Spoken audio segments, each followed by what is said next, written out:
You're hiring a professional who's supposed to be educated and understand. That's a very good fact because a good realtor is willing to tell you no. Yes. That is a key telltale sign. They need to tell you no. If they can say no to you, sorry, man, this won't work. And here's the thing. The reason why it's important for them to say no to you is because if they say no to you, that's when you get more creative.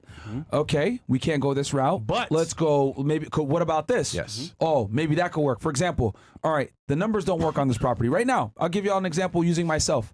Right now, the market in Miami is fucking crazy. Terrible. Interest rates are too goddamn high for you to buy a deal and have it actually cash flow or be worth it, right? We're talking about cash on cash returns of like 5%, which is fucking trash, right?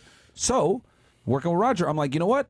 Since interest rates suck, let's go ahead and try to do owner financing, which is basically the owner becomes the bank and you can negotiate a way better interest rate. Yeah, you have to put more money down and then you have to do something called a balloon payment at the end, right? Or long story short, we're going to make an offer, right, for a house where it's 5 years, right? 5 years where I pay as if I'm on a 30-year loan. So the payments are for like what I would pay as if it was a 30-year loan at a fixed rate of 4%.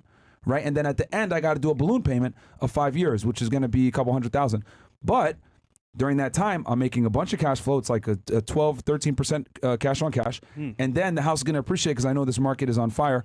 And if at the end of the 5-year term, I don't have the money to balloon payment it, I can easily cash out refi one of my 14 other houses and just pay that thing off. And now I'm good. Well, so what's the best part, bro? You got the property. And I got the property. At all costs. Yeah. So, but this is where you start getting, this is where you can spitball with your real estate agent and you could come up with strategies on how to do this. So we're in the process right now of doing this for one of the houses, guys, but you're not going to be able to do this if you're with someone that's always telling you yes, with someone that's not experienced and someone that's most importantly, not creative.